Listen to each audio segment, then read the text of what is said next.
నమస్తే అండి రామారావు గారు. నమస్తే అమ్మా. రామారావు గారు, గీతాంజలి గారు ఎక్కువ చేసిన సినిమాలు బ్యానర్స్ మనం చూస్తుంటుంటే రేఖ అండ్ మురళి బ్యానర్లు ఎక్కువగా చేశారు. అంటే వాళ్ళ సొంత బ్యానర్ అది ఏంటది? రేఖ అండ్ మురళి అంటే పద్మనాభం గారి కొడుకు పేరు మురళి. వల్ల నరసింహరావు అని పద్మనాభం గారికి చిన్నప్పటి నుంచి అంటే వయసులో ఉన్నప్పుడు కానీ స్నేహితుడు. అర్థమైందా? ఇక్కడ కొన్ని సందర్భం వచ్చింది కనుక పద్మనాభం గురించి వల్ల నరసింహం గురించి చెప్పాలి. నరసింహరావు గురించి ఇద్దరు కూడా నాగార్జున నగర్ మొదటి వీధిలో ఉండేవారు. ఒక ఇల్లు ఎదురుగా ఉండేది, చాలా పెద్ద ఇల్లు. అంటే మొదటి భార్య పద్మనాభం గారికి 3 భార్యలు. ఎవరు? మొదటి భార్య. ఆవిడకి ఏదో మతి స్థిమితం లేక ఉండేది. ఆవిడకి ఒక కొడుకు మురళి.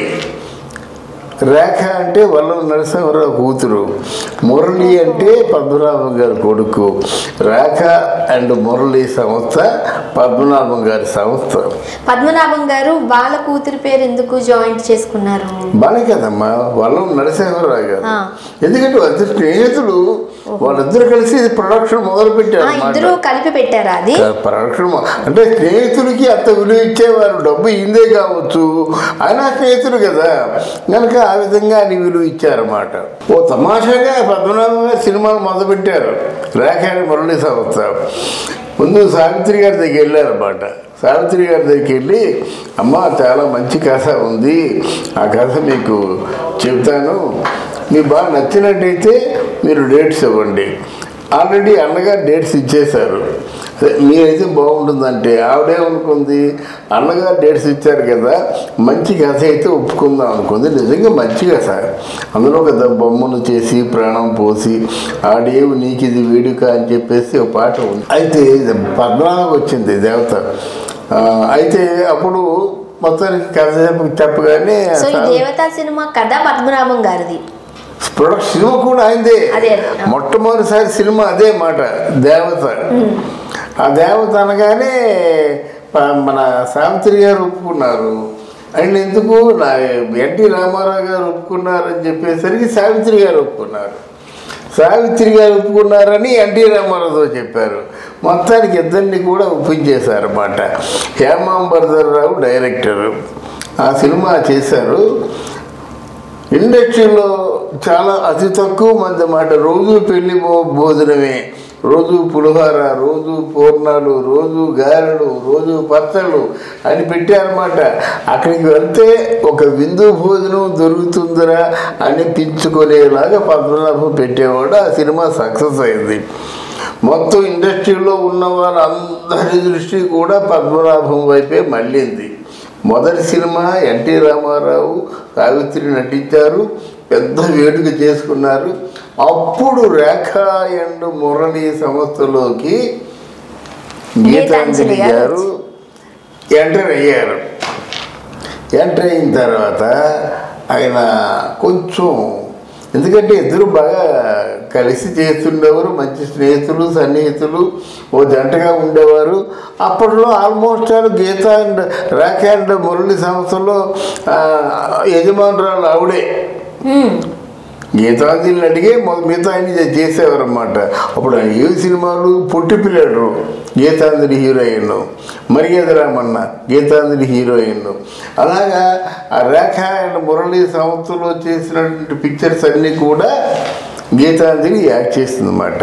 చాలామంది అనుకునేవారు అప్పటికింకా గీతాంజలి గారికి రామకృష్ణతో పెళ్ళి అవ్వలేదు. అది చెప్పవలసింది. ఇద్దరు కప్పుల్లాగా ఉండేవారు, ఇద్దరు జంటలాగా ఉండేవారు. డబ్బు ఈవిడికి ఎంత ఇచ్చేవాడో ఆవిడెంత తీసుకునేదో మనకు తెలియదు. ఆ పక్కిళ్ళే మాది, వెనక నాగార్జున నగర్ మొదటి స్ట్రీట్ ఏమో దీన్ని, ఆ పద్మనాభం వెనక మేము ఉండేవాళ్ళం అన్నమాట. ఇప్పుడు పడితే అప్పుడు వచ్చేవాళ్ళం. కానీ ఇక్కడ ఎప్పుడు భోజనాలు ఉంటాయి. 4 గంటలప్పుడు వెళ్ళినప్పుడు కూడా ఏమున్నా లేకపోయినా పులిహోర ఉంటుంది. దాంట్లో సగం మన కచంబరి ఇట్లాంటివి ఉంటాయి అన్నమాట. అందువల్ల ఇంచుమించు నాగార్జున నగర్లో ఉన్నటువంటి ఆర్టిస్టులు అందరూ అక్కడే చిట్ట వేసుకొని కూర్చునేవారు. రెండో రోజు షూటింగ్ ఏంటి, రెండో రోజు షెడ్యూల్ ఏంటి, రెండో రోజు ఆర్టిస్టులు ఎవరు, అందరూ వస్తున్నారా లేదా, కాస్ట్యూమ్ తీసుకెళ్తారా లేదా నన్ను ఆలోచించేవారు. ఇవన్నీ చూసింది ఎవరు? గీతాంజలి గారు. అందువల్ల ఆవిడ అసలు యాక్చువల్గా పద్మనాభం గారి తాలూకు శ్రీమతి అని అనుకుండేవారు అందరూ. ఆవిడ ఇష్ట ప్రకారంగా జరుగుతుంది కదా. అది ఎప్పుడైతే ఆవిడ మన రామకృష్ణ గారిని పెళ్లి చేసుకుందో అప్పుడు పాప ఆయన బాగా అప్సెట్ అయ్యాడు. అప్సెట్ అయిన తర్వాత ఏంటంటే ఆవిడకి లేకపోతే నేను పెళ్లి చేసుకుంటా అనుకున్నావా, ఎప్పుడైనా సరే అర్థంలో మొహం చూసుకున్నావా అని ఏ మాటలే వచ్చాయి. కానీ మొత్తానికి గీతాంజలి డివోర్స్ ఇచ్చిన తర్వాత చాలా వరకు ఆయన మానసికంగా వేదన అనుభవించాడు. అప్పుడు పద్మనాభం గారికి ఒక అమ్మాయి తగిలింది, ప్రమీల అనే ఒక అమ్మాయి. పద్మనాభం గారి సినిమాల్లో చిన్న చిన్న క్యారెక్టర్లు వేస్తుండేది, డైలాగ్ చెప్పేది. ఆవిడేమో డబ్బింగ్ చెప్పుకుంటూ ఉండేదన్నమాట. కానీ చివరి రోజుల్లో పద్మనాభానికి తిండి పెట్టేది మాత్రం ప్రమీలే. ఆవిడ ఎక్కడో డబ్బింగ్కి వెళ్ళో ఏదో విధంగా ఒక 500 రూపాయలు తెచ్చుకొని ఒక పావు కేజీ మాంసం ఆయన వండేసి ఒక క్వార్టర్ బాటిల్ తీసుకొచ్చి ఆయనకి ఆ విధంగా బతికించుకుంది మహాతల్లి ప్రమీల మాట. అయితే ఇక్కడ రేఖాని మురళి సంస్థలో మాత్రం చాలా హోల్డ్ సంపాదించుకున్న వ్యక్తి ఎవరంటే గీతాంజలి మాట. మరి అక్కడ ఎంత ఇచ్చారో రెమ్యునరేషను, ఎంత తీసుకున్నారో మనకు తెలియదు. కానీ చాలా సాలిడ్గా అమౌంట్ సంపాదించుకుంది గీతాంజలి అనే మాట వినిపించేది. ముఖ్యంగా మనము రాజబాబు గారు, రమాప్రభ గారు ఎట్లా ఒక మంచి పేరుగా చూస్తాము, పద్మనాభం గారు గీతాంజలి పేరుని కూడా అలాగే చూస్తారు. సో వీళ్ళిద్దరు కాంబినేషన్స్ ఎట్లా ఉండేవి? కాంబినేషన్కి సరదాగా ఒక పాట పెట్టుకునేవారు, ఇద్దరు డ్యాన్స్ చేసేవాళ్ళు. విపరీతమైన పిచ్చి గీతాంజలికి. గీతాంజలి అంటే పద్మనాభం గారికి, గీతాంజలి తెలియంజలి కానీ పద్మనాభం గారు మాత్రం విపరీతమైనటువంటి పిచ్చి మాట. అయితే ఒకసారి 2 సార్లు రమాప్రభ ఇంటికి వచ్చాడు నేను ఉంటుండగాను. రమాప్రభ, నాకు నిన్ను చూస్తే చాలా గర్వంగా ఉంది. తొలి రోజుల్లో ఎవరినైతే ఎంకరేజ్ చేశానో వాళ్ళందరూ నన్ను మర్చిపోయారు. నిజానికి నువ్వు నేను యాక్ట్ చేసే సినిమాలు అతి తక్కువ అయినప్పుడు కూడా నన్ను పిలిచి అన్నం పెడుతున్నావు. ఆవిడెప్పుడు చాలా భోజనం టైప్కి వచ్చినట్టయితే వెరైటీలు పెట్టి డ్రింక్ ఇచ్చి చాలా గౌరవం చేస్తుంది రమాప్రభ. ఆవిడలో ఉన్నది మనుషుల్ని ఆదరించడం, గౌరవించడం అన్నమాట. అలా చెప్తుండేవాడు అన్నమాట. గీతాంజలి రేఖ అండ్ మురళీ సంస్థలో ప్రధానమైన వ్యక్తి.